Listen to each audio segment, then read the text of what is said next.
بسم اللہ الرحمن الرحیم۔ السلام علیکم۔ عالم آن لائن ٹی وی پر آپ سب کو خوش آمدید۔ شب برات کی رات بہت اہم رات ہے۔ اس رات کچھ مخصوص نوافل کا اہتمام کیا جاتا ہے جن کی تعداد کل 6 رکعت ہے، لیکن یہ 6 رکعت آپ نے ایک بار میں ہی مکمل نہیں کرنی بلکہ دو رکعت کر کے ادا کرنی ہے۔ اس کا طریقہ کار یہ ہے کہ مغرب کی نماز مکمل پڑھنے کے بعد ان نوافل کو شروع کرنا ہے۔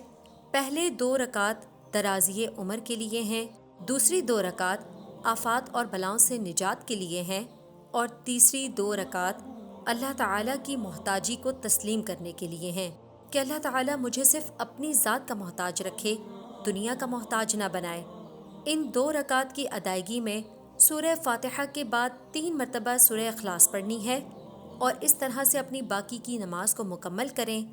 ہر 2 رکعت کی ادائیگی کے بعد 15ویں شعبان یعنی کہ نصف شعبان کی دعا آپ نے پڑھنی ہے، اور اس کے بعد اپنی حاجت کو رب کے حضور پیش کرنا ہے۔ اسی طریقے سے آپ 2 رکعت درازی عمر کی ادا کریں گے، 2 رکعت آفات و بلاؤں سے نجات کے لیے، اور آخری 2 رکعت دنیا کی محتاجی سے بچنے کے لیے۔ اس میں ایک اور چیز بھی منقول ہے کہ ہر 2 رکعت کے بعد نصف شعبان کی دعا پڑھنے کے ساتھ 21 مرتبہ سورہ اخلاص یا 1 مرتبہ سورہ یاسین بھی پڑھیں۔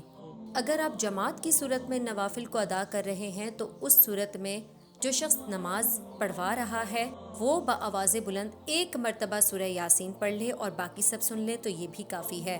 ان 6 رکعت نوافل کے فضائل اس قدر ہیں کہ ہر ایک رکعت کے ادا کرنے پر آپ کو ایک مکمل قرآن پڑھنے کا ثواب عطا کیا جائے گا، جو کہ ہم گناہ گاروں کے درجات کو بلند کرنے کے لیے کافی ہے، کیونکہ ان 6 رکعت کے ادا کرنے سے ہمیں انشاءاللہ تعالی 6 قرآن مکمل پڑھنے کا ثواب عطا فرمایا جائے گا۔ اس کے علاوہ ان 6 رکعت کو ادا کرنے کی ایک خاصیت یہ بھی ہے کہ اس کے ادا کرنے والے کو سارا سال رزق کی وسعت فراہم کی جاتی ہے۔ امید کرتی ہوں کہ نوافل کی ادائیگی کا مکمل طریقہ کار آپ کو سمجھ آ چکا ہوگا۔ اس پر خود بھی عمل کیجیے اور دوسروں کے ساتھ بھی اس ویڈیو کو شیئر کیجیے تاکہ آپ بھی ان کے پڑھے گئے نوافل کا اجر و ثواب حاصل کر سکیں۔ اگر پھر بھی کوئی سوال آپ کے ذہن میں ہے تو آپ کمنٹ باکس میں پوچھ سکتے ہیں۔ وآخر دعوانا ان الحمد للہ رب العالمین۔